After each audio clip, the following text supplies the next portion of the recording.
Me again, Ling Friends, and welcome back to my YouTube channel. Wow! So for today's video, we will talk about the different kinds of schemes used in managing EPP class. So no more chores. Let's go ahead and get started. So, the first scheme that was used in managing EPP class is the one teacher scheme. So, what is one teacher scheme? It is where the teacher handles the class in EPP in addition to all the other learning areas taught for the grade. So the second scheme is the departmentalized scheme. So what is departmentalized scheme? Departmentalized scheme, it is where special teachers handle all EPP class in the grade or school. In conformity with the provisions of MEC's Memorandum Number 89 stated in 1984, the school adopt a departmentalized program even in the primary grades if feasible, based on the following consideration.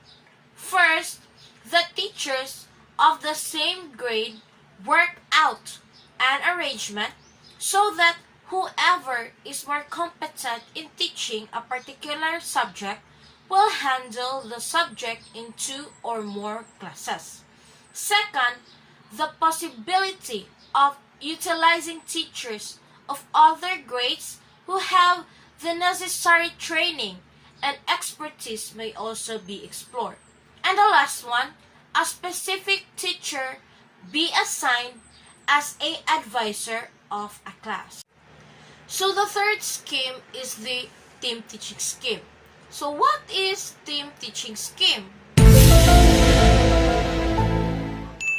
In team teaching scheme, there are 2 or 3 teachers in grade or school with special training in economics, industrial arts, or agriculture may form a team to teach EPP.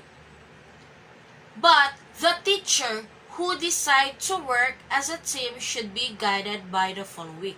First, schedule the learning units in the MCL that will be sequentially taught for the whole year, taking into consideration the pupils' needs, climate, human and material resources available in the culture of the community, and the capabilities of teachers who will handle EPP class. Next, determine the general content in the learning area, suggested strategies, and resources, both human and material. Next, assign members to the team to teach the learning units. The second one will be the team meetings. So it should be done regularly within the school year.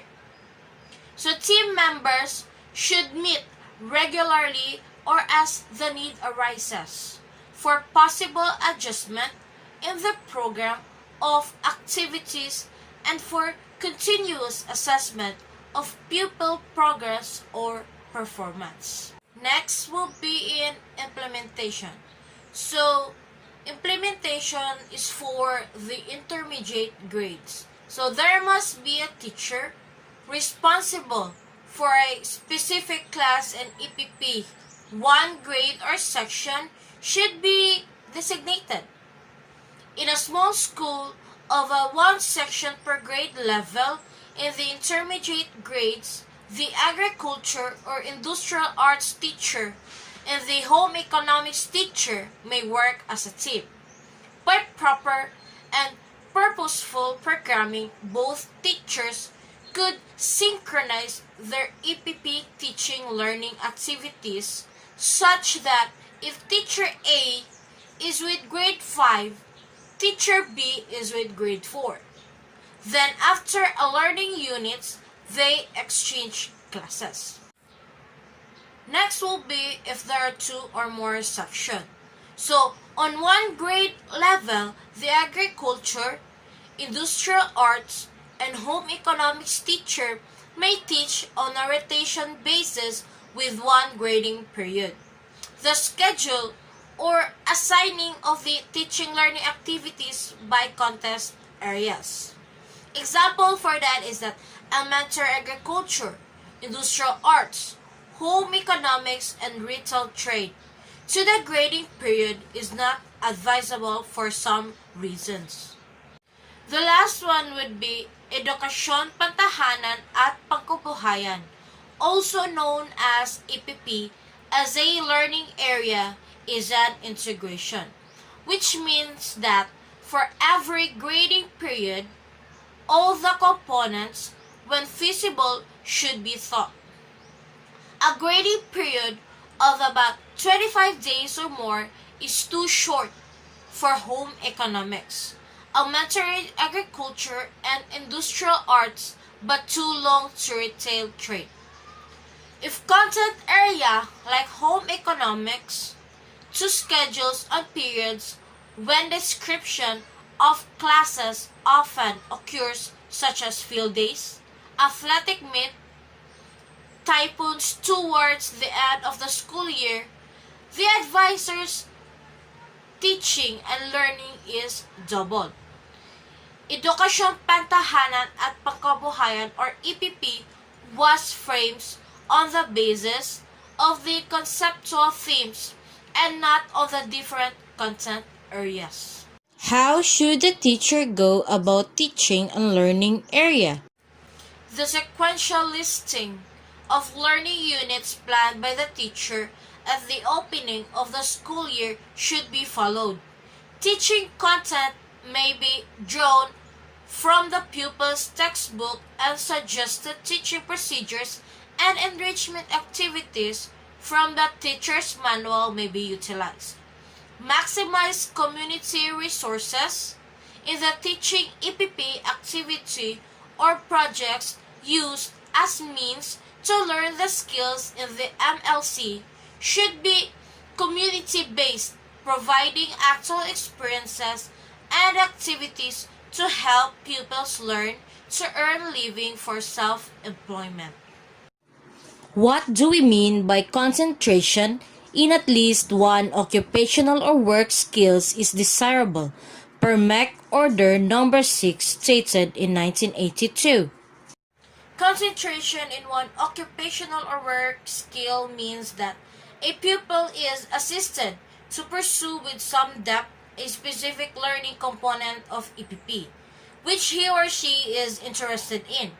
The pupil may concentrate in any of the learning components of EPP, namely pananahi, pag-iimbak ng pagkain, pagluluto ng pagkain, gawaing pang-industriya, pag-aalaga ng hayop, paghahalaman, pagnanursery at pagtitinda.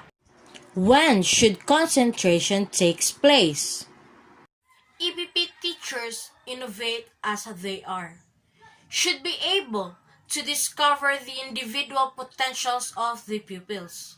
Once pupils who manifest special interest in their activities while going through a learning unit are identified, the teacher should immediately exhaust all possible means to motivate and encourage said pupils to pursue their particular interest and thereby develop their potentials to the hilt through varied and enriched activities. Concentration is feasible, may start as early as grade 4. The grade 4 teacher should keep a systematic record of their pupils' individual interest and potential for future references of grades 5 and 6 EPP teachers. Grouping pupils with related interests or fields of concentration is suggested to facilitate teaching. A schedule of the group's activities should be prepared by teacher and should include the scheme in carrying out the activities outside of the regular class activities. The EPP teacher should tap human and material resources in the community to be able to provide varied activities or experiences for concentration.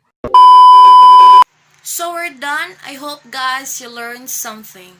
And don't forget to click here and subscribe. Bye!